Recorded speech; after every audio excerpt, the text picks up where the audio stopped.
National Park wildfire is continuing to spread. Plus, the Supreme Court hears a case that could change the precedent for abortion laws. This court should overrule Roe and Casey and uphold the state's law. And in sports, 2 Ohio football players earned postseason conference recognition. Newswatch starts right now.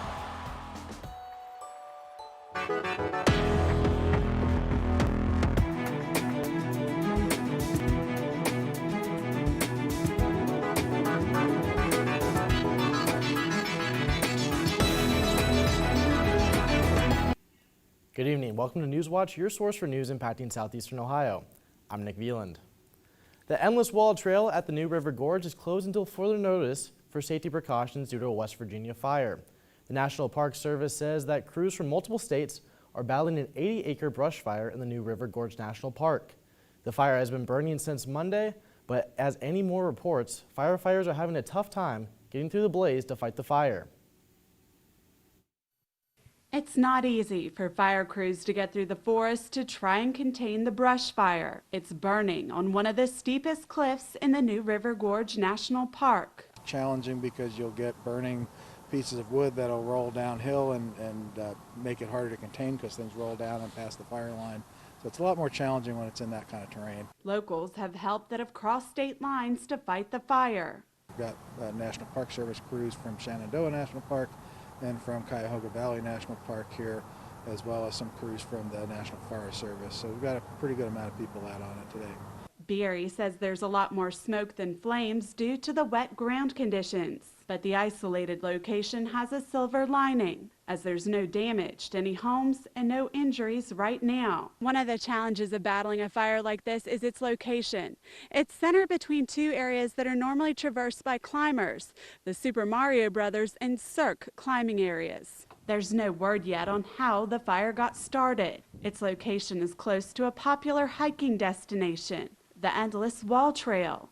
For now, firefighters have the blaze contained, but the concern remains where it could be headed next. Here for you in Fayetteville, I'm Annie Moore, WVVA News.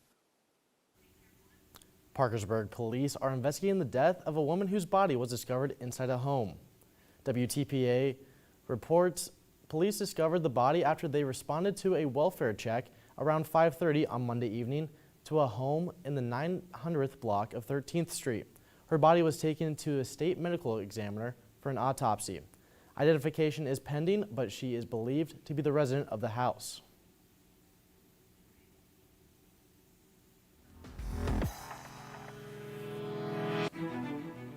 We saw cloudy skies today with some rain moving in this afternoon, and temperatures reached the mid-40s, but right now in Athens it is around 43 degrees with some scattered showers around, and we're going to be seeing those scattered showers lasting through the evening. And then looking across the region, we're going to be seeing temperatures remain in the mid-40s, but those temperatures will start to rise as we look down south around Jackson and Ironton. Temperatures are now in the mid to upper 40s, and we'll continue to see those temperatures rise as we have a warm front to the south of Ohio. Looking at the weather headlines for the rest of the week, it's going to be warmer than usual tomorrow as we'll see temperatures reach the 60s, and we'll start to see windy conditions tomorrow as that warm front moves through, and through the rest of the week we're going to be seeing dry conditions. Now I'm going to be handing it back over to Nick. The Athens County Dog Shelter has been at capacity for the past month. Curtis Fader reports the many issues that come with overcrowding in the facility. With the holiday season in full swing, the Athens County Dog Shelter is caring for dogs while trying to find them their forever homes. But they are faced with the pressing issue of having too much to handle. The shelter is at capacity, with the main floor kennels containing double the amount of dogs that the facility is supposed to have. Every other kennel that's inside interior of this building is full right now. So that includes puppy room kennels, quarantine kennels for medical reasons, intake kennels for new dogs coming in. We have dogs that are available for adoption that typically would be on this main floor right now that we just don't have room for, that are sitting back in intake where we would have a new dog coming in. Outdoor kennels have been used to house the influx of dogs as well, but with the colder weather setting in, it becomes less of an option. It has been all hands on deck, working around the clock to care for the basic needs of all the dogs on top of other duties. We have calls that come in about lost dogs, dogs that are out stray, dogs that are getting into your trash, dogs that are neglected or animals that are not being cared for properly, that we have to go out and do those investigations and do those calls. Even with the massive increase in workload for the staff, Gillette says the shelter has managed to handle their current situation, but worries if the influx of more dogs continues. More than this, it would be very difficult.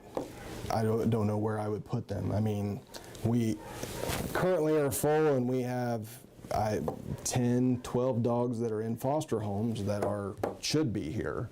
While the shelter is in desperate need of adoptions, Gillette maintains adopting a dog is a responsibility not to be taken lightly. For Newswatch, I'm Curtis Fader in Athens. For more information on the Athens County Dog Shelter or how to adopt a dog, go to www.athenssheriff.com/dogshelter. Belpre City Schools agreed unanimously to approve construction of a new middle school and high school, along with improving sites and acquiring real estate in the district, WTAP reports. Officials say the school board will finalize the project request during its next meeting on December 12th. The district will host several engagement opportunities for community members to learn about the proposal next month. As of now, a $40 million bond is being requested as the schools look to move forward. The Marietta City Council Committee of the Whole is discussing the redistricting of wards. At a City Council meeting on Monday, President Susan Vessels said it is required by the law to equalize the population in the wards by the end of the year. The Marietta Times reports that with over 13,000 residents in Marietta, there are an average of about 3,000 in each ward. Vessels said ward sizes can vary by 5%. The second and fourth wards will need to be redrawn. A mandatory recount Monday for a seat on the Pleasant City Village Council in Guernsey County resulted in another tie after two candidates tied with 29 votes during the general election. The Daily Jeffersonian reports that as a result, the winner was determined to be challenger Melanie Skurlock after she won a coin flip with Owen Williams conducted on November 15th when the official count was collected. A government shutdown could happen this weekend as politicians race to come to an agreement over highway spending. And the Supreme Court is deciding a case that could change the precedent of the landmark Roe v. Wade.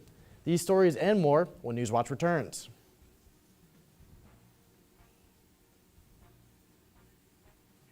More than 100 million Americans suffer with chronic pain. Out of the blue, it can ruin lives and destroy relationships, but it doesn't have to be that way. The latest research shows that there's hope. With the revolutionary pain-brain connection, you can get your life back. Find out how to put advances in pain science to work for you. Join me, Deborah Roberts, for Pain Secrets, the science of everyday pain.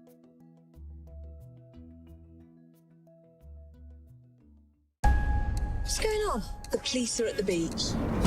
The body was found on Harbour Cliff Beach at Broadchurch. I'm scared he's going to do it again. We need to move the investigation forward fast. We need your help. I want every man's details and movements. You're pushing too hard. You have to dial it back. These people's lives have been destroyed. You stay away. All we want is the truth, and we will get to it.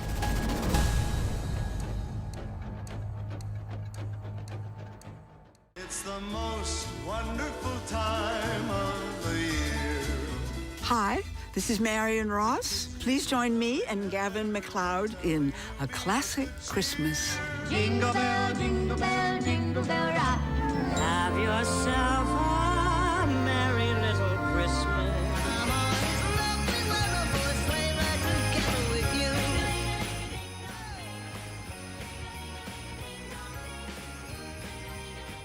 Coming up on the next Song of the Mountains. The raindrops and hold back the sun. My world has ended. My baby's gone. Am I rode myself and my shoes are made for walking. Lively performances where old tradition meets new here on Song of the Mountains.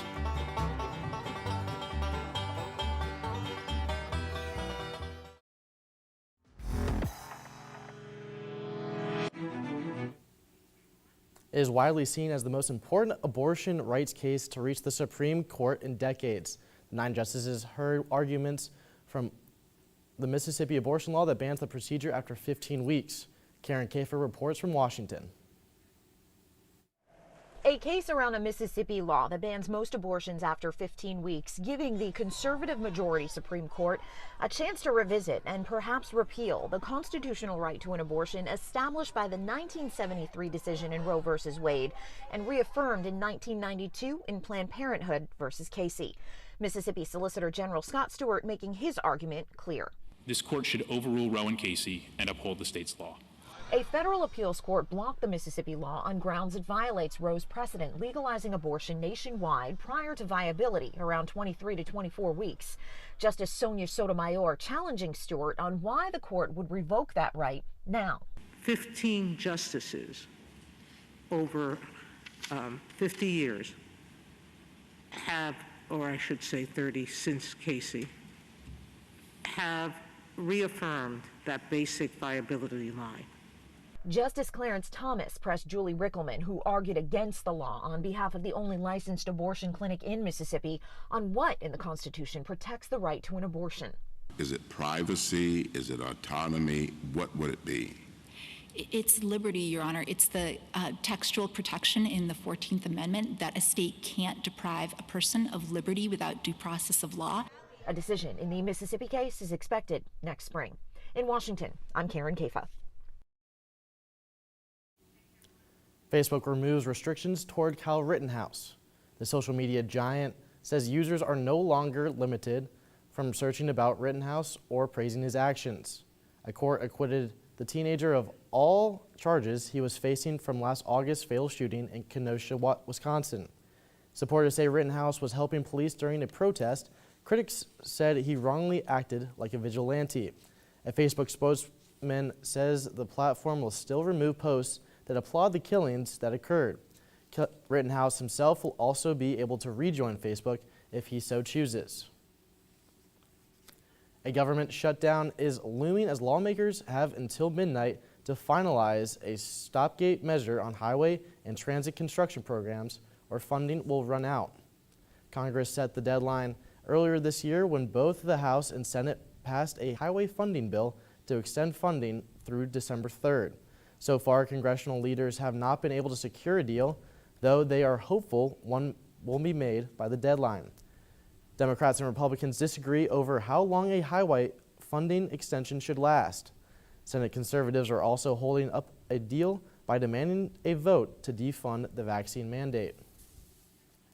And judges across the country are doing just that as a federal judge blocked the vaccine for federal contractors in Kentucky, Ohio, and Tennessee. This is the third time in the past few weeks that the president's call for mandatory vaccines were halted. The judge said in his 29-page opinion that the vaccine mandate went above Biden's authority under the Federal Property and Administrative Services Act. The judge added that this case was not about the effectiveness of the vaccine. This comes one day after a Missouri judge stopped the vaccine mandate for some healthcare workers in 10 states. The FDA advisors have voted to support a pill to treat COVID-19. That story is still ahead. We're going to be seeing warmer weather tomorrow for the first start of the week for December. And I'll have this and more in my full forecast coming up on Newswatch. But first, a look at stocks of local interest.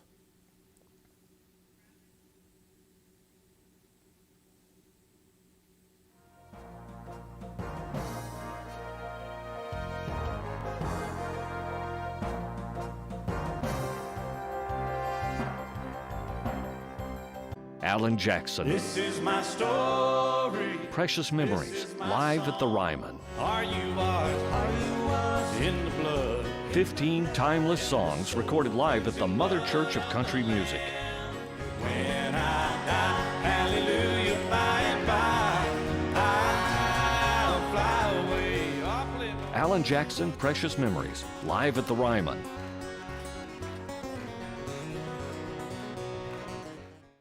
Substantial, incisive, impartial. That's PBS NewsHour. For almost half a century, America's most trusted source for news and information. we'll explore how it all began, how it's endured through moments of joy and heartbreak, and why its integrity is still unmatched today. Join me, Danny Glover, for celebrating PBS NewsHour.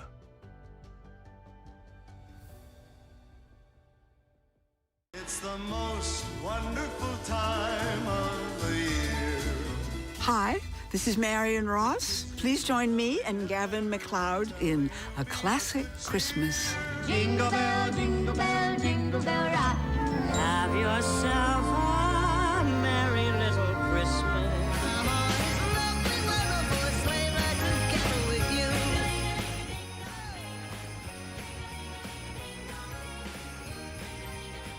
More than 100 million Americans suffer with chronic pain. Out of the blue, it can ruin lives and destroy relationships, but it doesn't have to be that way. The latest research shows that there's hope. With the revolutionary pain-brain connection, you can get your life back. Find out how to put advances in pain science to work for you. Join me, Deborah Roberts, for Pain Secrets, the science of everyday pain.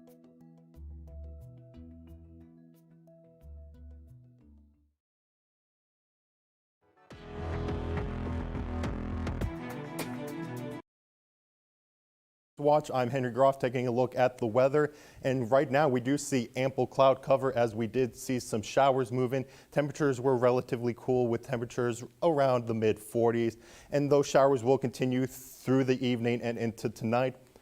But because of this warm front moving through the region, associated with this area of low pressure, and behind that warm front we will see a cold front start to move through, but we won't see the effects of this cold front until tomorrow night. Looking at the weather for this evening, we're going to be starting at around 44 degrees with some isolated showers around the area, but it's going to remain cloudy after those showers do leave the area, and the temperatures will start to slowly increase. As it looks like we're looking at tomorrow's weather, it's actually overnight, since we'll see by midnight at around 46. Usually when we do overnight lows, we show what the lowest temperature is, and right now it should be around 44 degrees. Because this is what we'll see for tonight, and temperatures will start to slowly increase, and we'll see a chance to rain at around 30%. Winds will start to increase overnight from the southwest at around 5 to 10 miles per hour after that warm front does move through. Looking across the regions, temperatures will stay relatively warm with some areas in the low 40s, such as New Lexington and Columbus and Newark at around 42, and areas to the south will be reaching the mid to upper 40s. Looking at tomorrow, a cold front will move through our region tomorrow night, which will start to bring down cooler temperatures, but still going to be relatively warm tomorrow, with temperatures starting at around 8 a.m. at around 47 degrees. Clouds will start to decrease by the afternoon, and by noon we should see temperatures at around 57 degrees with increasing winds. Winds will be out from the west at around 10 to 15 miles per hour, and temperatures will be up to around the low 60s.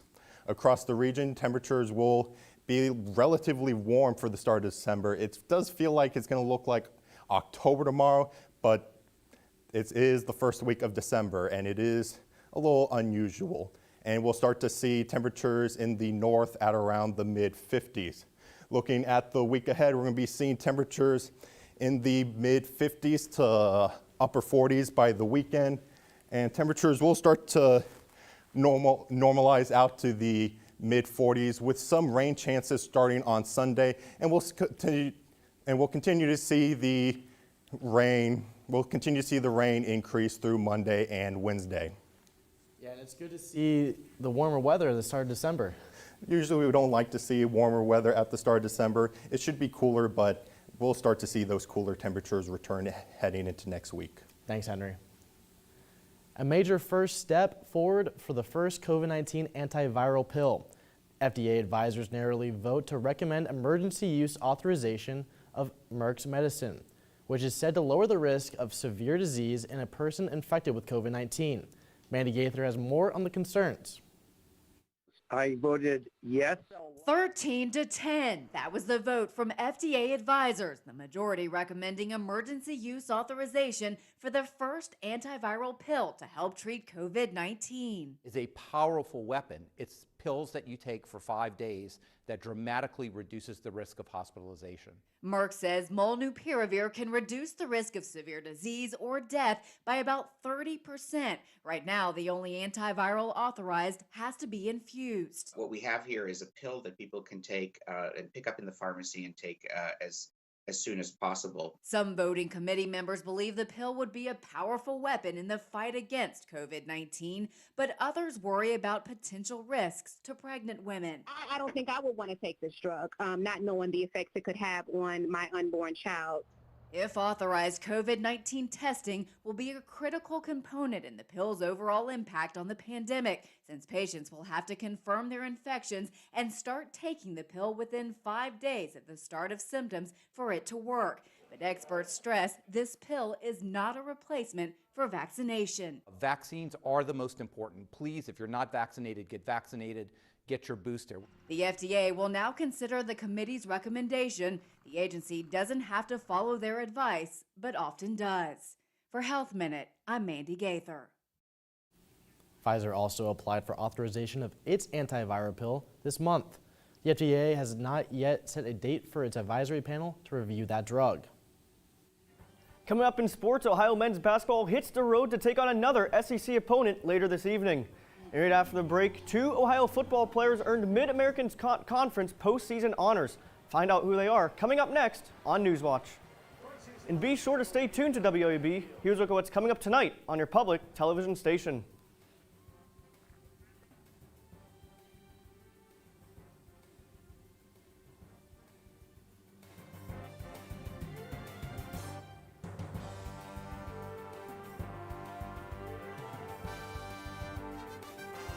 More than 100 million Americans suffer with chronic pain. Out of the blue, it can ruin lives and destroy relationships, but it doesn't have to be that way. The latest research shows that there's hope. With the revolutionary pain-brain connection, you can get your life back. Find out how to put advances in pain science to work for you. Join me, Deborah Roberts, for Pain Secrets, the science of everyday pain.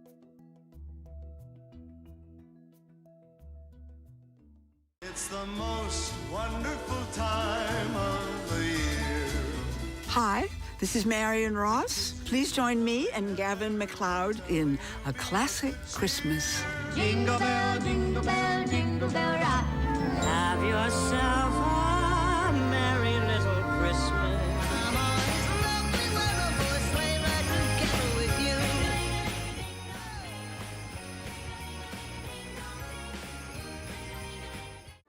Celtic Woman, postcards from Ireland. Enjoy the sights and sounds of Celtic Woman's latest album, with a collection of new songs and some of your favorite classic tracks too. Filmed across iconic lands and seascapes, a truly spectacular experience. Celtic Woman, postcards from Ireland. See you soon.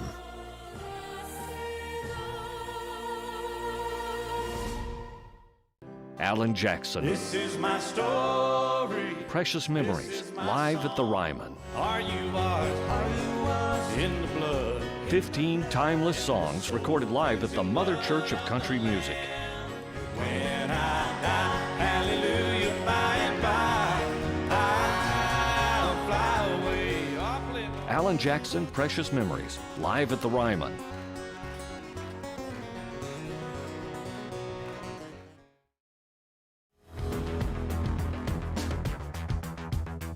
Good evening, everybody. I'm Brian Kerp. It may not have been a final record the Ohio football team wanted, but 2 members of Ohio's defense took home All-MAC honors. Safety Tariq Drake and linebacker Bryce Houston were named to the All-MAC third team today. Drake led the Bobcats this season with 3 interceptions, all of which came in conference play. The redshirt senior also had 48 tackles for the Bobcats. Houston emerged as a big impact player for Ohio this season. He led the team with 104 tackles, including a career-high 15 tackle performance against MAC East foe Buffalo. The redshirt junior was also one of 7 team captains for the Bobcats. And it wasn't the prettiest season for the Bobcats, but following a 1-7 start, Ohio climbed its way to 3rd place in the MAC East division. The division champion was decided this past weekend when Kent State took down Miami. Golden Flashes quarterback Dustin Crum won MAC Most Valuable Player. Kent State is set to take on Northern Illinois in the MAC championship on Saturday in Detroit. It is also award season for the Ohio soccer team. 3 Bobcats made MAC all-conference teams. Defender Olivia Sensky earned first-team honors. Sensky led the Bobcats' back line to 10 shutouts this season and 6 goals allowed in conference play. Senior midfielder Haley Miller and forward Abby Townsend both made the MAC third team. Miller finished with 4 goals this season, while Townsend led the team in shots. Ohio finished second in the MAC this season and reached the MAC tournament semifinals. Ohio men's basketball is off to a strong start with a 5-1 record.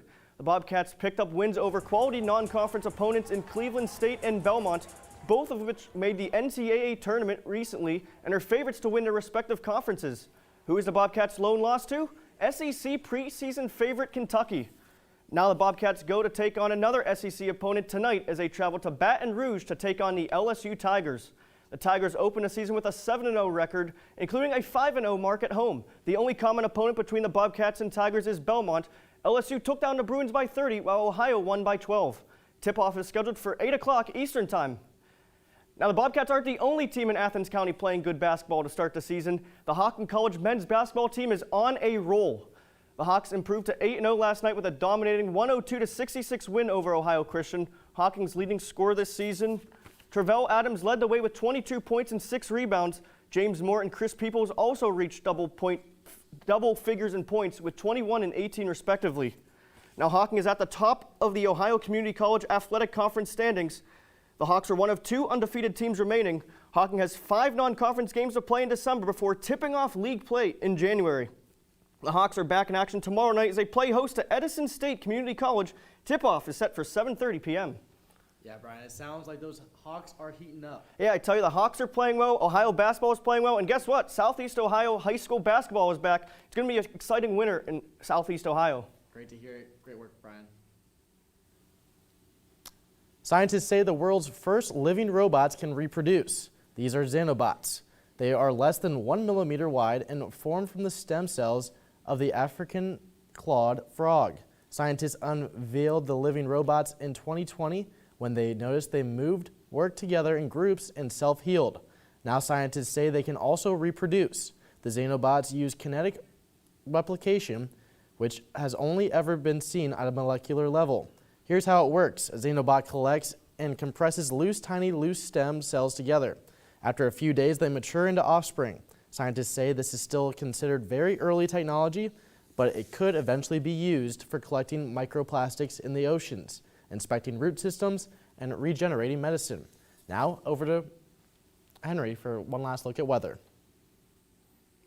Thank you, Nick. Looking at weather for tomorrow, it's going to be warm for the start of December. We're going to be seeing highs in the low 60s. Winds will start to increase through the day. We'll be out from the west at around 10 to 15 miles per hour.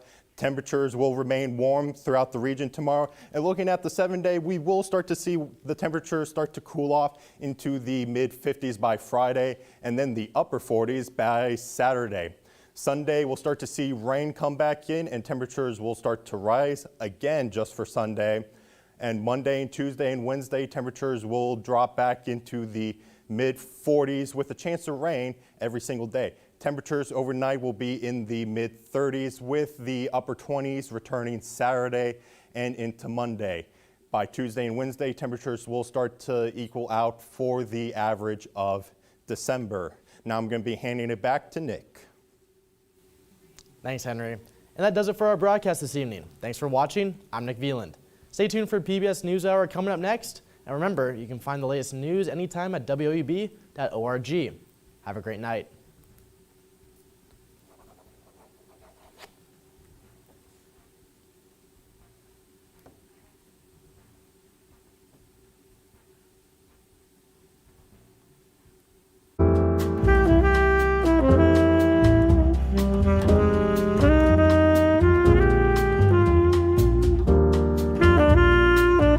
Support comes from Hocking Valley Bank, offering mortgage loans or refinancing on an existing home, making it easy for dreams to become a reality. Hocking Valley Bank, we know loans. Support comes from Ohio University's Center for Campus and Community Engagement, fostering mutually beneficial partnerships between faculty, staff, and students